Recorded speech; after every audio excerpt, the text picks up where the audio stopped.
और बढ़ते आगे आपको बता दें, कन्याकुमारी में पीएम मोदी 45 घंटे की मौन साधना कर रहे हैं। समुद्र के बीच बने विवेकानंद रॉक मेमोरियल में पीएम मोदी ध्यान कर रहे हैं। रॉक मेमोरियल से पीएम मोदी के ध्यान साधना का एक वीडियो भी सामने आया है, जिससे कि और भी लोग इससे प्रेरणा ले सकें। इससे पहले 2019 के चुनाव में हमने देखा था प्रधानमंत्री नरेंद्र मोदी केदारनाथ गए थे और वहां पर एक गुफा में उन्होंने तपस्या की थी, ध्यान लगाया था। और यहाँ भी ध्यान का ही प्रयास है और ये जगह कुछ खास है।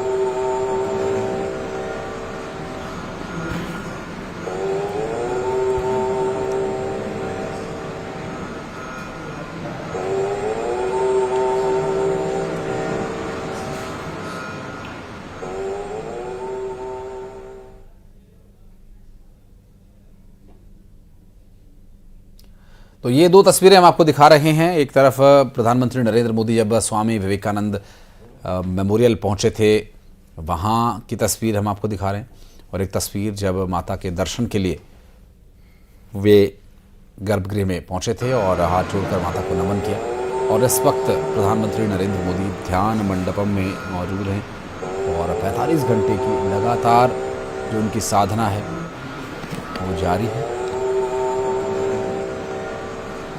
और इस साधना के माध्यम से चुनाव के दौरान जो थकान है, मानसिक रूप से उसे सशक्त कर शक्ति में, ऊर्जा में परिवर्तित करने का ये एक बेहद कारगर साधन।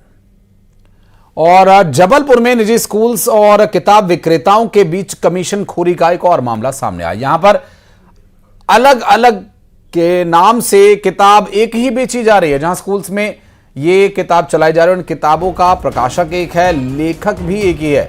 दरअसल फ्रेंड्स पब्लिकेशन इंडिया आगरा द्वारा ये प्रकाशित पुस्तक है और इसमें किताबों के जो नाम हैं वो सुमेधा और आमोदनी के नाम से ये दो अलग अलग किताबें बेची जा रही, जबकि इसका लेखन करने वाले, संकलन करने वाले वाराणसी के डॉक्टर राम अवतार शर्मा एक ही शख्स हैं। एक ही किताब उन्होंने लिखी है।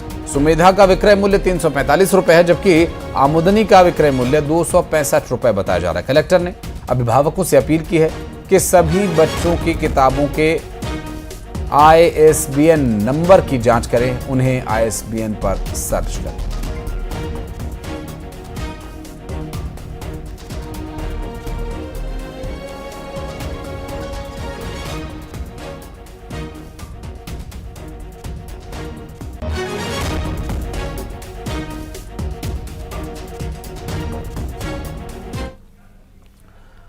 और जबलपुर से सूत्रों के हवाले से बड़ी खबर आपको बता दें, निजी स्कूल्स की लूट पर हुए एक्शन के बाद हड़कंप मचा हुआ है। डैमेज कंट्रोल में जुटे निजी स्कूल प्रबंधक, संचालक, निजी स्कूल संचालक कर रहे हैं गुप्त बैठकें। विधायक, मंत्री तक निजी स्कूल संचालक अपना जोर लगा रहे हैं। कलेक्टर पर दबाव बनाने की कोशिश हो रही है। कलेक्टर का ट्रांसफर तक कर देने की कोशिश की जा रही है। कानून के जानकारों की राय ले रहे हैं स्कूल संचालक की उन्हें आखिर क्या करना चाहिए और कैसे करना चाहिए और कब करना चाहिए। बहरहाल आपको बता दें कि निजी स्कूल्स पर एक्शन के बाद हड़कंप मचा हुआ है और जिस तरह की बातें अब तक मुख्यमंत्री करते रहे हैं, उसके बाद ये जो पूरा घटनाक्रम है, सवाल उठना स्वाभाविक है। पवन पटेल हमारे सहयोगी हमारे साथ जुड़ गए, उनसे बात करेंगे। पवन, ये क्या डैमेज कंट्रोल डैमेज को कंट्रोल कर पाएगा? क्योंकि जिस तरह की परिस्थितियां बन रही हैं प्राइवेट स्कूल्स की, उस पर अभी क्या जानकारी मिल पा रही है?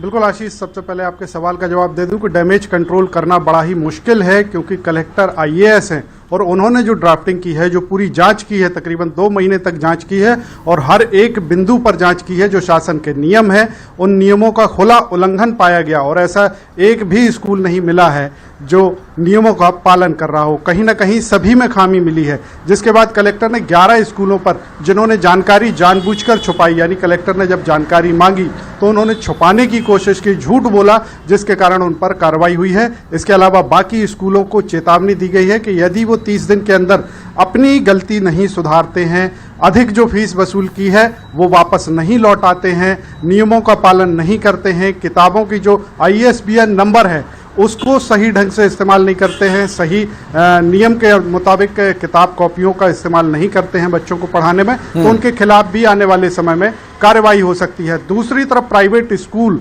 जो है इस कार्रवाई से बचने के लिए लगातार प्रयास कर रहे हैं, गुप्त बैठकें कर रहे हैं, कोई वकील से संपर्क कर रहा है तो कोई सीए से संपर्क कर रहा है, यहाँ तक कि कोर्ट में भी याचिका लगाई गई कार्रवाई रुकवाने के लिए। रास्ता तलाशने की कोशिश कर रहा है इससे निकलने के लिए, लेकिन अभी इस पूरे मामले में जिस तरह की परिस्थितियां बन रही हैं, अभी संभावनाएं इसकी कमी दिखाई दे रही है। पवन, आगे भी डिटेल्स लेने के लिए संपर्क करेंगे आपसे।